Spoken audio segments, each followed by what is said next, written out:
So last Saturday, my neighbor Dan invited the whole block over for his annual barbecue showdown, which is sort of like a cookout, but with more bragging and less actual eating.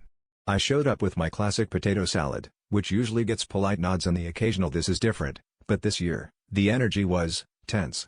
People were darting between grills, whispering about secret marinades and steak thermometers that sync to your phone. One guy had an apron that said "Grill Sergeant" and a Bluetooth meat probe holster. Already, I knew I was out of my league.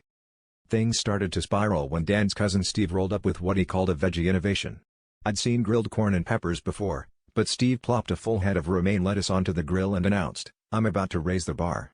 Everyone went quiet, partly because we weren't sure if this was a cry for help, or if lettuce grilling was some new TikTok trend we'd missed. The sizzle was both unsettling and weirdly satisfying. Steve winked and said, "Get ready for some charred crunch."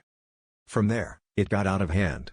Suddenly, people were grilling things that shouldn't be anywhere near open flame. Someone threw on a watermelon. Another guy started basting pineapple rings with hot sauce and chanting "Flavor Revolution." My Aunt Marge, who hasn't cooked since 1987, grabbed a handful of kale and tossed it onto the grill, declaring, "If you can char lettuce, you can char anything." The grill started looking less like dinner and more like a farmer's market after a power outage. By the end of the night, Steve unveiled his pièce de résistance, a Caesar salad with the lettuce still smoldering and the croutons somehow warm.